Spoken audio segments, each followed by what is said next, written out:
We're going to be back in just a moment with more on To Emerge.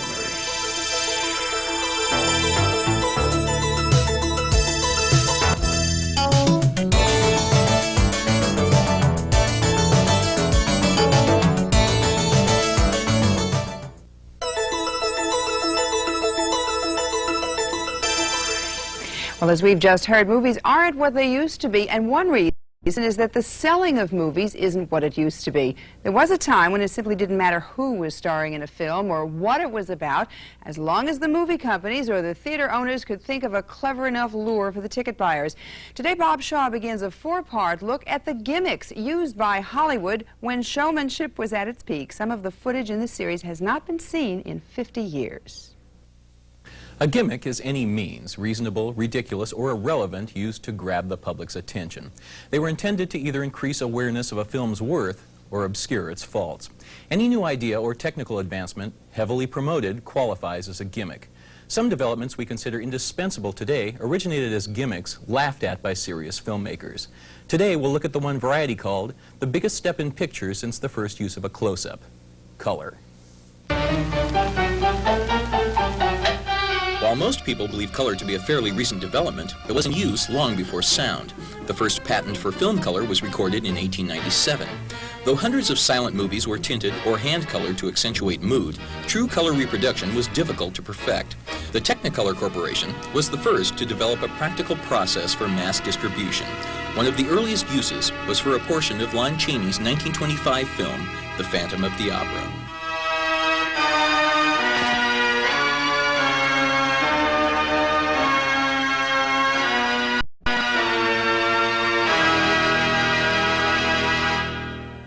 The system used only two colors, red and green, and the sequence only lasted a few minutes. Yet the novelty was a great success, boosting the public's perception of the movie as a horror film with class. Before long, some features were filmed entirely in color. Most aren't remembered today because they were pretty awful, but they were in color, and that was enough to draw an audience. And a new day.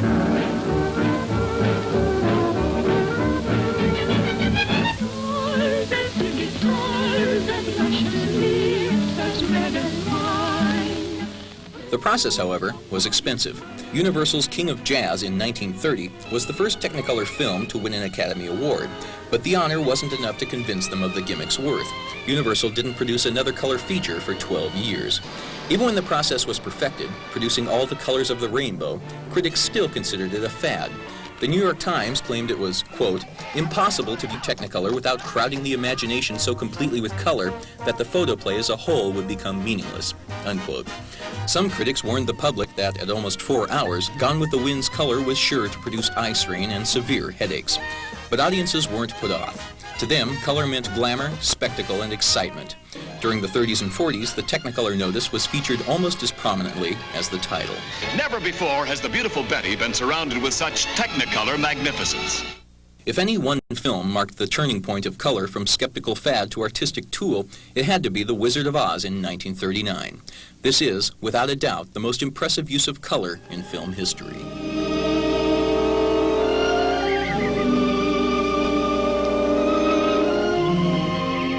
As late as the 50s, films that couldn't afford full color sometimes used a short color sequence to make the audience sit up and take notice. See the Master Monster Maker's Chamber of Horrors in color. This also allowed them to advertise color without completely lying. It remained a gimmick until the mid-60s when television converted fully to color and Hollywood was forced to follow. Don't I look frightfully handsome in Technicolor? From then on, black and white became the gimmick, though not necessarily an effective one. Don't miss Young Frankenstein in black and white. No offense. Young Frankenstein, The Last Picture Show, and Woody Allen's Manhattan did well at the box office, but the latest film to use black and white, Prince's Under the Cherry Moon, failed. These days, producing a film in black and white can be dangerous if the story and stars aren't enough to compel people to see it. Warner Brothers had its doubts, so the company made Prince shoot the movie in color, which is the way it will probably be presented on television. Now, things have come full circle. With the computer colorization of black and white films, color has once again become a gimmick. Next time, another gimmick that became commonplace, sound, from the jazz singer to Star Wars. I'm Bob Shaw for 2 at Noon. Oh boy, what memories. We're going to see part 2 of Bob's series next Tuesday right here on 2 at Noon. Coming up next on 2 at Noon, Bob Shaw looks at sound in the movies from the jazz singer to Star Wars.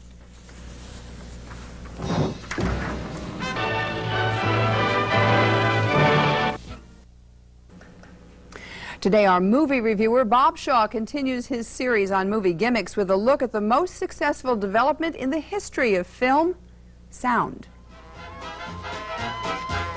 Silent movies were never really silent. They were always accompanied by a piano, organ, or full orchestra, so actors could dance on screen without looking too silly. For years, audiences didn't even miss sound. Moving pictures alone were quite a novelty. But Hollywood's quest for legitimacy brought forth a number of early sound processes involving cylinders or phonograph records running in tandem with the picture. Most were quickly discarded. They were difficult to keep in sync, sound quality was poor, and audiences became very annoyed. I am privileged to say a few words to you in this most modern and novel manner. Privileged because it's the first living Vitaphone announcement ever made announcing the coming of one of the year's outstanding pictures.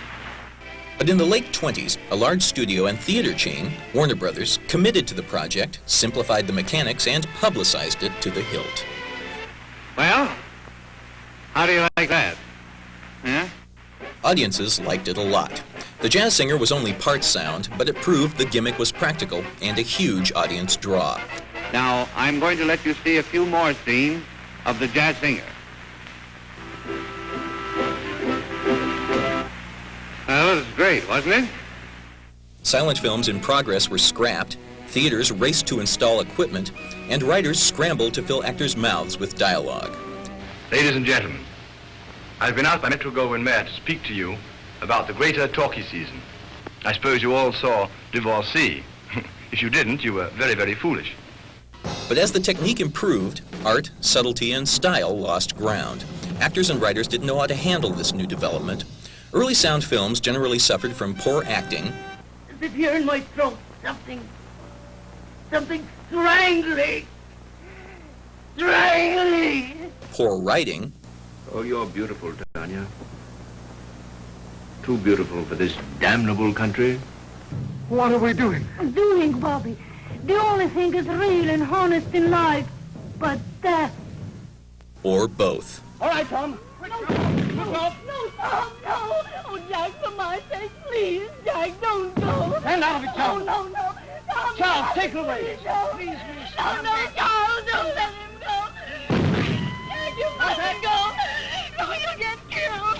Jack, please don't go, Jack.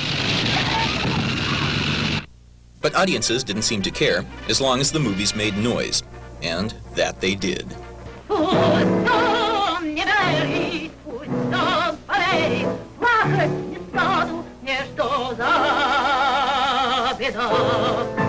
During the next decade, audio was cleaned up and equipment was made less bulky, but there were no major developments until 1939 when Warner Brothers marked another milestone. A film titled The Four Wives was released in true stereophonic sound. The process was also used the next year in Santa Fe Trail and Walt Disney's Fantasia. But movies were doing well enough without stereo, and theater owners were hesitant to install new equipment. Stereo didn't really take off until the early 50s, when television's popularity forced the studios to give the public an experience they couldn't duplicate at home. Fox and MGM used stereo extensively throughout the 50s, until it died out again due to lack of public interest and the increasing expense of producing duplicate stereo and mono film prints. Finally, in the mid-70s, the Dolby Labs developed a method compatible with standard projection systems. Its first major showcase was in Tommy, but the film was only a moderate success. To keep stereo from dying out again, Dolby needed a blockbuster movie that could show off its development to the fullest. Luckily, they found it.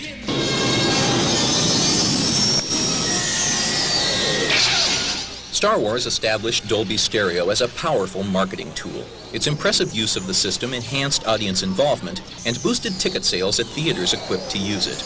These days, almost half of Hollywood's films are produced in stereo. Stereo increases videocassette sales and makes a movie more attractive for television. It's here to stay this time. Stereo may have started out as a gimmick, but the public now demands it. Next time, the silly and outrageous gimmicks Hollywood would rather forget. I'm Bob Shaw for 2 at Noon.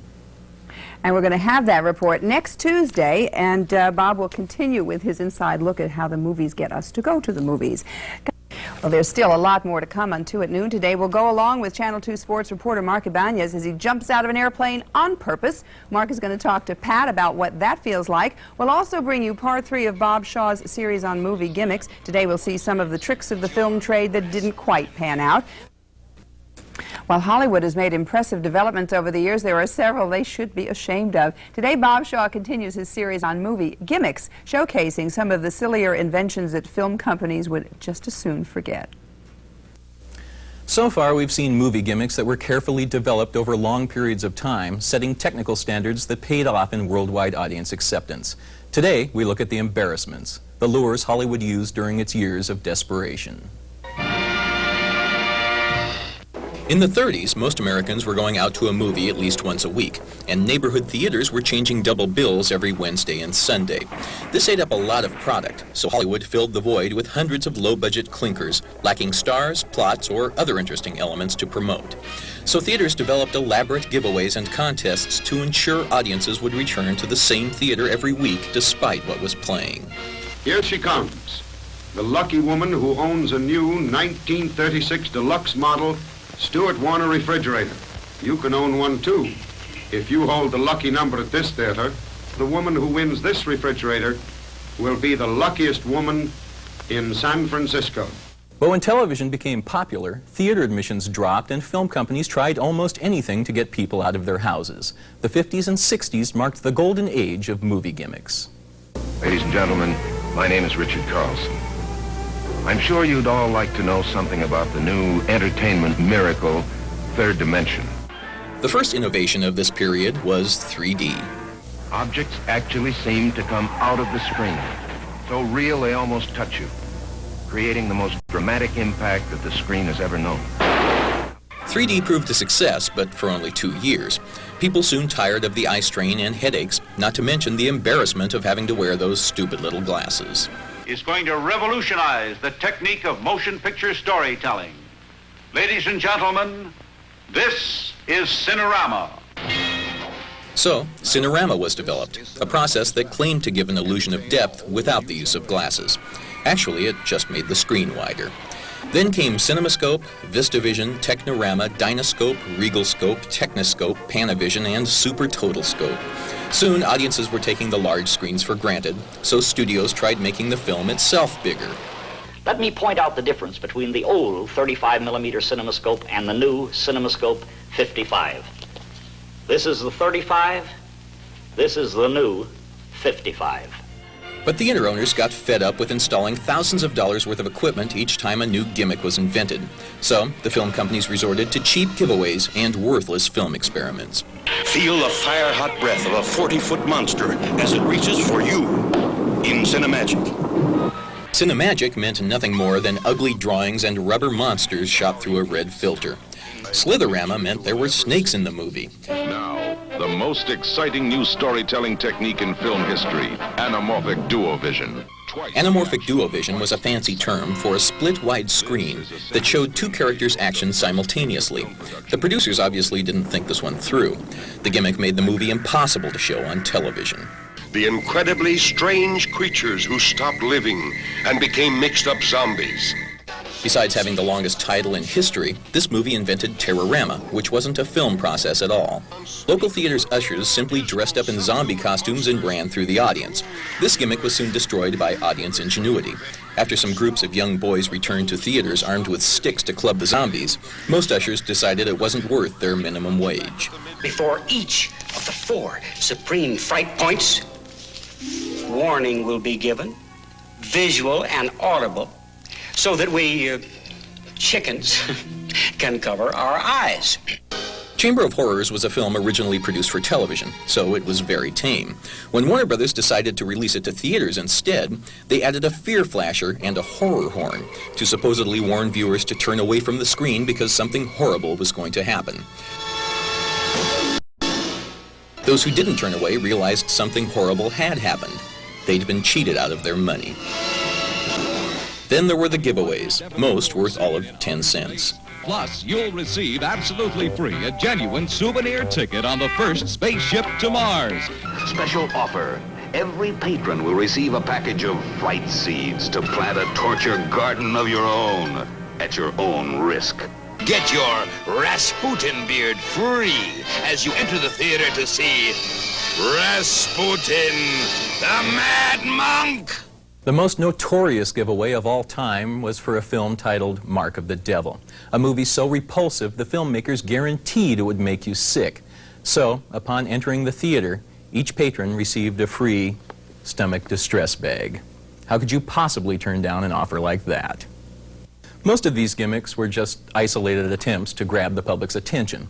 But there was one director during this era who consistently came up with imaginative, elaborate, and, well, stupid lures for his audience. He was called the Abominable Showman, and in the final part of this series, you're going to meet him. You've been warned. I'm Bob Shaw for 2 at Noon. That'll be next Tuesday. We'll be right back. Thank you, sir. And you'll be back a little later with some movies talk for us. I will, with Absolutely. Bob Shaw. Good, thank you. There's lots more to come today on 2 at Noon. As I said, Pat's going to have our movie review, Bob Shaw's latest installment of Movie Gimmicks today, The Horror of Horrors. Coming up next on 2 at Noon, movie reviewer Bob Shaw introduces us to a movie director who invited the audience to play a part in his pictures, one guaranteed to shock and frighten them. Stay with us. Right now, what you want to see on your TV. On 2, we've got it. It's 2 KTVU. Right now, every day and night. Channel 2 does it right. It's the place to be when you're watching TV. Now you know we got it. It's 2 right now. KTVU. Right now. You want 'em, bright stars. We got 'em, great shows. We're the reason you love the season on 2 KTVU. We bring the best to you on 2. Today, Bob Shaw wraps up his series on movie gimmicks with a look at one of Hollywood's kings of showmanship. William Castle was a director who consistently came up with imaginative and elaborate lures for his audience. His specialty, horror films. His aim, to shock and terrify the audiences. Here's Bob's report.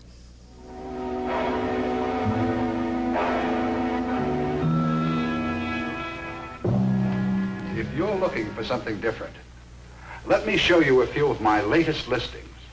Now here's a lovely piece of unimproved property. A small plot in a quiet neighborhood. Just waiting for the right couple. William Castle was the king of showmanship in the 50s and 60s. He directed a dozen movies during that time. Most were low-budget horror films with Hitchcockian twists. Like Hitchcock, he enjoyed being directly involved with the publicity of his films. It was always fun seeing him because he was a real ham. I'm William Castle, and this wheelchair is just to rest my tired nerves after producing a picture like this one. Unlike Hitchcock, Castle believed strongly in the use of gimmicks. Most didn't live up to their promise, but some delivered far more than anyone could have expected. For his first gimmick in connection with the film Macabre, he took out a policy which ensured each audience member against death by fright. Homicidal had a more modest guarantee. We are so sure you will find it such a shocking and startling experience that we are offering a money-back guarantee.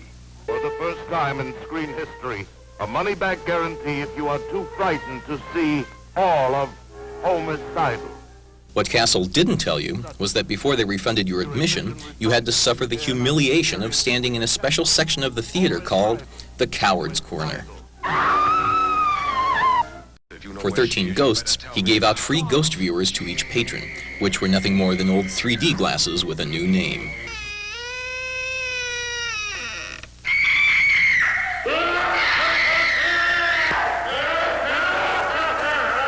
I'm Vincent Price.